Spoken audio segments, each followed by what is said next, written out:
For me, this is just one of those videos that doesn't need a huge introduction. The Callaway Mavrik Sub-Zero versus the Titleist TSI3. Let's do it. Well, let's do it now.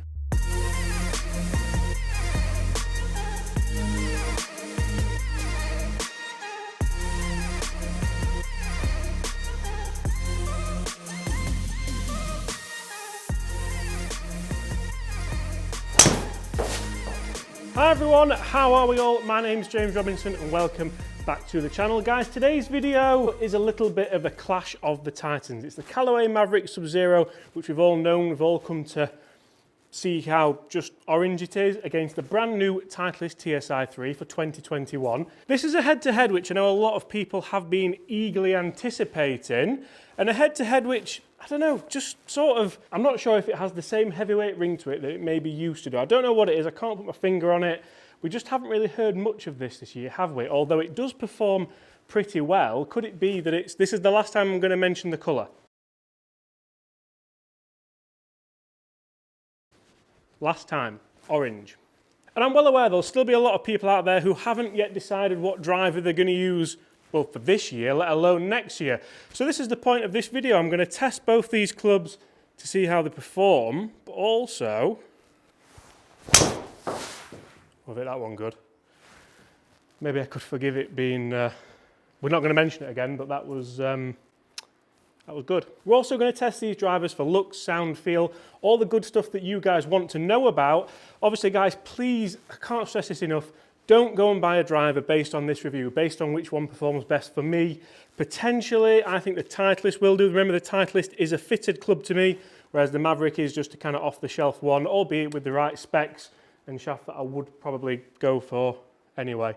In fact, the shafts are very, very, very pretty much identical. So really, this test is about as fair as it could get. I also have to apologise for the state of this Callaway Mavrik Sub-Zero. I know we all laugh and joke and say that you sky it, you buy it and stuff, but yeah, Spriggsy kind of went to town on this one. We did do a video on this and he has apologised, so all's right in the world, but Mark, what have you done? So although it does look terrible now down at address, I'm going to see through that because that wouldn't be fair. One of the things I absolutely love about the Callaway Mavrik is that carbon looking finish on top. It just looks wonderful. Obviously, it's not just there just for looks. There is a performance-based element to this as well. This is the triaxial carbon crown, and it allows Callaway to manipulate weight in different portions of the head to give you guys exactly what you want. And looking down at it, it does look immense. It's terrible. What was that? That might have to come out for the averages. That wasn't a very good golf swing. So the Mavrik Sub-Zero also features jailbreak technology. It has the Spring Summer Collection Flash Face SS20. And obviously, guys, this is the low spin version of the Mavrik family. Let's have a better swing this time. Better. Now, when I tested the Callaway Mavrik initially, and when I first got to see it, before there was a worldwide epidemic, before just simpler times really, I looked at it and I thought, like name, colour, just didn't quite get it. Obviously, it is available. I said I wouldn't mention the colour again. It is available in different colours. It is available in the custom shop, which look fantastic. They look awesome, and it definitely would be what I would do if I was gaming the Mavrik. Obviously, I'd get fitted for it first.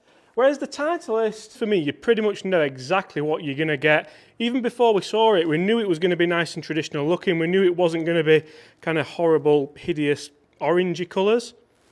Sorry, I've done it again, haven't I? That's the last time, I promise. But then I suppose that you look at the marketing behind the Mavrik, and they have done a really good job of that. Maybe it just kind of targeted towards a different kind of audience, a different kind of golfer, maybe, sort of. That was a terrible one, and it's done pretty well, actually. One of the things which I kind of did enjoy about the Mavrik as well is, as long as you don't kind of hit it like there, or alright, Spriggsy, there, you do still get, for me, what I think is a fair bit of forgiveness in a Sub-Zero driver, in a low spin driver. It doesn't kind of drop off too much and dip off too much. Can you get that with the Titleist? One of the things which, when I reviewed the Titleist, I was a little bit disappointed with was off-centre hits. I found quite a huge drop-off, actually, and One of the shots in there we are going to take out of the averages. It was a 225 shot. It's not one you'd really want in there when you are testing drivers, unless we have exactly the same with the Titleist, then we might just keep it in for fun. We've hit 5 with the Callaway, let's hit 5 with the Titleist, then I'm going to do exactly the same again. I'm not going to show you all of them because you've probably got places to be and people to see, or maybe not at the moment, maybe I'll keep them in. No, we'll take them out. So looking down at the Titleist, it actually looks very, very similar to the Callaway Mavrik, and I did think that as soon as I saw it looking down, I thought, oh, Callaway Mavrik Sub-Zero. And then to put them head to head and side to side like I have done now, I mean, you can really see that they do look very similar. If anything, I'm trying to look at this from two different points of view, and although I think the colour scheme on the Mavrik isn't great, I'm sorry, I just can't see past it. You could say the Titleist might look boring, and I know Titleist fans will absolutely hate me for saying that. You'll be in the comments now. I don't find it boring. I think it looks traditional. I like it, but maybe a little speck of red or a bit of white, or just something to give the top of it a little bit. I can exactly see what Callaway have tried to do here, and they've done it really well because those little lines on the top of the club there that kind of silhouette it look really good down at the ball. Really good. But then I'm aware that it's going to be a very, very strange day when Titleist release a driver with a kind of epic colour scheme on it. Do you get it? Epic.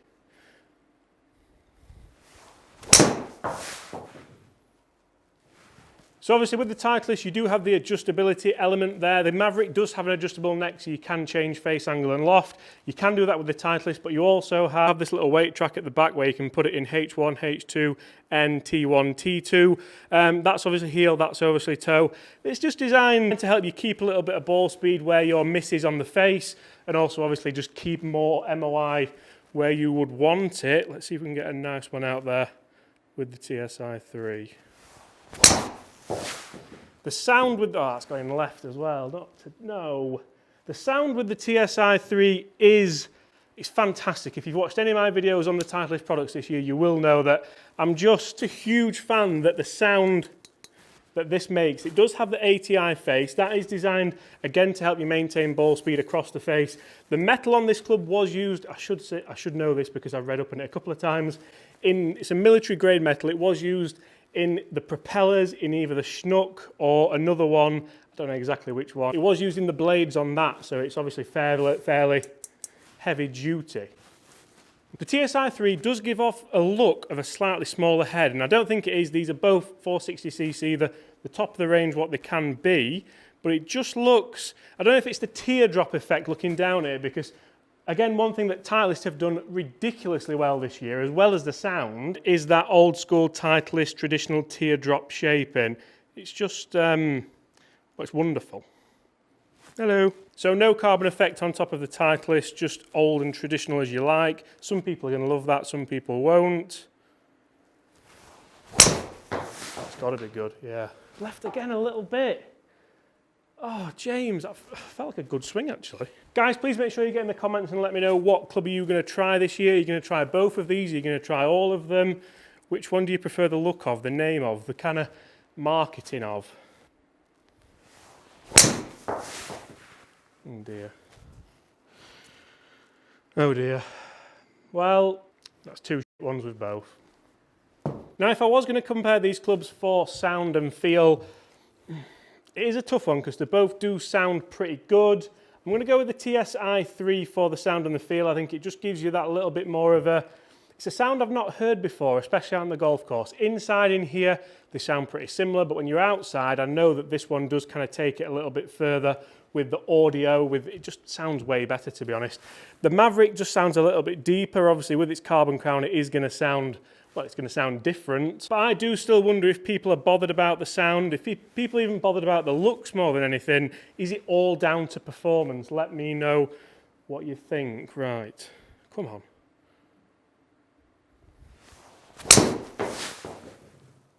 A little bit better, but still Healy. Actually, that's not done bad for a Healy one. That's carrying 267, and where I felt like I struck it, it didn't really have much right there. So you can see most of my strike patterns are here, but that just wasn't very good. Okay, guys, I've hit 5 shots with each there. Some good shots, some bad shots, and 1 terrible shot each. So I'm going to keep both those in. We'll talk numbers at the end. I'm going to go and hit a load more so that we do have a massively fair comparison. While I do that, guys, hit those comments below. Maybe have conversations with each other in the comments and let me know, are you Callaway this year? Are you Titleist this year? Are you waiting for maybe a third member to come in from Ping? Something from TaylorMade, Cobra?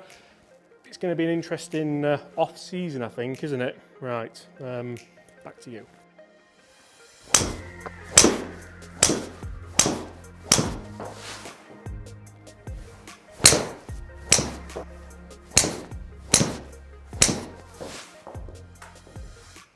Right guys, that's 10 shots hit each with the Callaway Mavrik Sub-Zero and the Titleist TSI3. Some good, some bad, some really bad, some ugly, some beautiful is how I'll call that test. Before I go into the numbers, I feel like in my head, I think the Titleist actually did a little bit better on off-centre hits, depending obviously where I've hit it again. I'm not a machine, some of the bad ones obviously were just bad.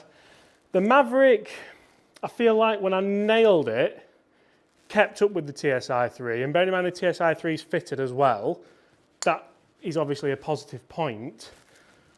How did they do? Let's take a look. So we'll start with dispersion as always, and as you can see the TSI3, yeah, it's not been a great day, guys. I'm not gonna kind of lie. A couple of those I'd be safe with. A couple would obviously sail out of bounds depending on the hole. I don't particularly mind the miss right. They kept the ball speed and they're actually really nice shots. Looking at the Callaway, it's just a similar story. I don't think we can put anything in it at all there regards to kind of forgiveness and dispersion. They're just all a bit rubbish, aren't they? Which is obviously down to the pilot. Again, not a bad day to be testing drivers today. When I play golf out on the golf course, as you all know if you do watch the videos, it does get like that often, to be fair.